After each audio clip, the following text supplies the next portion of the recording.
أعوذ بالله من الشيطان الرجيم. بسم الله الرحمن الرحيم. وإذا سألك عبادي عني فإني قريب أجيب دعوة الداع إذا دعان فليستجيبوا لي وليؤمنوا بي لعلهم يرشدون. നബിയെ, എന്റെ ദാസന്മാർ എന്നെക്കുറിച്ച് നിന്നോട് ചോദിച്ചാൽ അവർക്ക് പറഞ്ഞു കൊടുക്കുക, ഞാൻ അവരുടെ ചാരത്തു തന്നെയുണ്ട്. പ്രാർത്ഥിക്കുന്നവൻ എന്നോട് പ്രാർത്ഥിച്ചാൽ ആ പ്രാർത്ഥന കേട്ട് ഞാൻ ഉത്തരം നൽകുന്നു. ആകയാൽ അവർ എന്റെ വിളിക്ക് ഉത്തരം നൽകട്ടെ, എന്നിൽ വിശ്വാസം അർപ്പിക്കുകയും ചെയ്യട്ടെ. അവർക്ക് സന്മാർഗം പ്രാപിക്കുമെന്ന് പ്രതീക്ഷിക്കാം. പ്രിയപ്പെട്ട സഹോദരിമാരെ, അസ്സലാമു അലൈക്കും വറഹ്മത്തുള്ളാഹി വബറകാതുഹു. പ്രാർത്ഥനയുമായി ബന്ധപ്പെട്ട ഒരു ആയത്താണിത്. പ്രാർത്ഥന ഇബാദത്താണ്. ഇബാദത്തിന്റെ മജ്ജിയാണ് പ്രാർത്ഥന എന്നിങ്ങനെ പ്രവാചകൻ സല്ലല്ലാഹു അലൈഹി വസല്ലം നമുക്ക് പ്രാർത്ഥനയെക്കുറിച്ച് പഠിപ്പിച്ചു തന്നിട്ടുണ്ട്. അടുത്തുള്ളവനെ വിളിക്കുന്നത് പോലെയാണോ അതോ ദൂരെയുള്ളവനെ വിളിക്കുന്നത് പോലെയാണോ അള്ളാഹുവിനെ വിളിച്ച് പ്രാർത്ഥിക്കേണ്ടത് എന്ന് അനുയായികൾ പ്രവാചകൻ സല്ലല്ലാഹു അലൈഹി വസല്ലമിനോട് ചോദിച്ച സന്ദർഭത്തിലാണ് ഈ ആയത്ത് ഇറങ്ങിയത്. അള്ളാഹു പറയുന്നു, നാം അവന്റെ കണ്ഠനാടിയേക്കാൾ അടുത്തവനാണ്. നിങ്ങൾ എവിടെ നിന്നും എത്ര രഹസ്യമായും നിശബ്ദമായും പ്രാർത്ഥിച്ചാലും അവൻ കേൾക്കും. നമ്മുടെ പ്രാർത്ഥന അള്ളാഹുവിലേക്ക് എത്താൻ യാതൊരു മധ്യവർത്തികളുടെയും ആവശ്യമില്ല. പ്രാർത്ഥന എന്നത് അള്ളാഹുവിനോടുള്ള സ്വകാര്യതയാണ്, ഹൃദയം തുറന്ന് സംസാരിക്കലാണ്.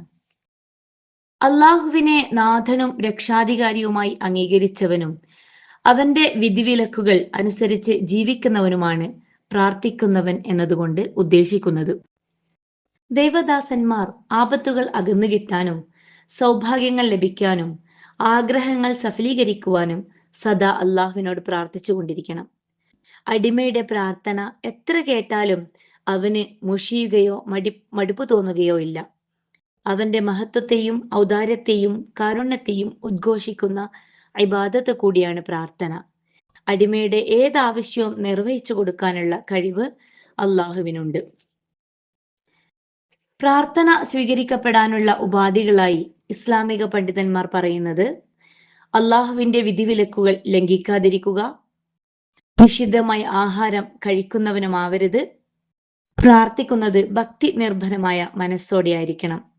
ഒരു ചടങ്ങായി വലുതുമൊക്കെ ഉരുവിടുന്നത് യഥാർത്ഥ പ്രാർത്ഥനയാവില്ല. പ്രാർത്ഥിക്കുന്നവൻ അനാശാസ്യമോ അനർഹമോ കുറ്റകരമോ ആയ കാര്യങ്ങൾ പ്രാർത്ഥിക്കരുത്. പ്രാർത്ഥന സ്വീകരിക്കപ്പെടുന്നതിനുള്ള ഉപാധികൾ പൂർത്തിയായിക്കൊണ്ട് പ്രാർത്ഥിച്ചാൽ തീർച്ചയായും അള്ളാഹു അത് സ്വീകരിക്കുക തന്നെ ചെയ്യും. പ്രാർത്ഥിക്കുന്നവന്റെ പ്രാർത്ഥനയ്ക്ക് 3 തരത്തിലാണ് അള്ളാഹു ഉത്തരം നൽകുക. പ്രാർത്ഥിച്ച ആ സമയത്ത് തന്നെ ആ പ്രാർത്ഥന അള്ളാഹു സഫലമാക്കി കൊടുക്കുന്നു. രണ്ടാമത്തത്, പ്രാർത്ഥനയുടെ ഫലം അവന് വേണ്ടി സൂക്ഷിച്ചു വയ്ക്കുന്നു. അതുമല്ലെങ്കിൽ അവൻ പ്രാർത്ഥിച്ച നേട്ടത്തിന് തുല്യമായ ഒരു നഷ്ടത്തെ അള്ളാഹു അവനിൽ നിന്ന് തടയുന്നു. അള്ളാഹുവിൽ വിശ്വാസമർപ്പിച്ചുകൊണ്ടുള്ള അള്ളാഹുവിന്റെ ദാസന്മാരുടെ വിളി അള്ളാഹു കേൾക്കുകയും അതിന് ഉത്തരം നൽകുകയും ചെയ്യും. പ്രവാചകന്മാരുടെ ചരിത്രത്തിലൂടെ നമുക്കിത് കാണാൻ സാധിക്കുന്നതാണ്. തന്റെ പിതാവിൽ നിന്നും കുടുംബത്തിൽ നിന്നും പുറത്താക്കപ്പെടുകയും തന്റെ പ്രിയതമയെയും കുഞ്ഞിനെയും മരുഭൂമിയിൽ ആക്കാൻ അള്ളാഹു പറഞ്ഞപ്പോഴും ഇബ്രാഹിം അലൈഹിസ്സലാമിന് അള്ളാഹുവിൽ വിശ്വാസമർപ്പിച്ചുകൊണ്ടുള്ള പ്രാർത്ഥനയായിരുന്നു കൂടെ ഉണ്ടായിരുന്നത്. ഏകദൈവ വിശ്വാസത്തിൽ നിന്ന് വ്യതിചലിച്ച് ബഹുദൈവത്വത്തിലേക്ക് പരിവർത്തിച്ച ജനതയിലേക്ക് നീണ്ട 950 വർഷക്കാലം അള്ളാഹുവിന്റെ സന്ദേശത്തെ പ്രബോധനം ചെയ്ത നൂഹ് നബി അലൈഹിസ്സലാമിനും ഈ വിശ്വാസമാണ് ഉണ്ടായിരുന്നത്. സ്വേച്ഛാധിപതിയായ ഭരണാധികാരി ഫിറൗന്റെ അടുത്തേക്ക് അള്ളാഹു ഹറൂൻ അലൈഹിസ്സലാമിനോടും മൂസ അലൈഹിസ്സലാമിനോടും പോകാൻ പറഞ്ഞപ്പോൾ ലാ തഖാഫ ഇന്നനി മഅകുമാ എന്ന അള്ളാഹുവിന്റെ വചനമാണ് അവർക്ക് ധൈര്യം നൽകിയത്. അള്ളാഹു പറയുന്നു, പ്രാർത്ഥിക്കുന്നവന്റെ പ്രാർത്ഥന കേട്ടുകൊണ്ടും അത് അർഹിക്കുന്ന ഉത്തരം നൽകാൻ തയ്യാറായിക്കൊണ്ടും ഞാൻ നിങ്ങളുടെ അടുത്തു തന്നെയുണ്ട്. വഹുവ മഅക്കും ഐനമാ കുൻതും, നിങ്ങൾ എവിടെയിരുന്നാലും ഞാൻ നിങ്ങളോടൊപ്പമുണ്ട്.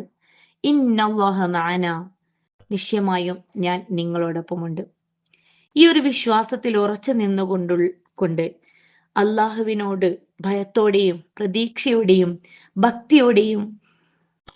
ഭക്തിയോടെയും പ്രാർത്ഥന പതിവാക്കിക്കൊണ്ട് നമ്മുടെ ലക്ഷ്യം പൂർത്തീകരിക്കാൻ അള്ളാഹു നമ്മളെ എല്ലാവരെയും അനുഗ്രഹിക്കുമാറാകട്ടെ. വആഖിർ ദഅവാന അനിൽ ഹംദുലില്ലാഹി റബ്ബിൽ ആലമീൻ. അസ്സലാമു അലൈക്കും വറഹ്മത്തുള്ളാഹി വബറകാതുഹു.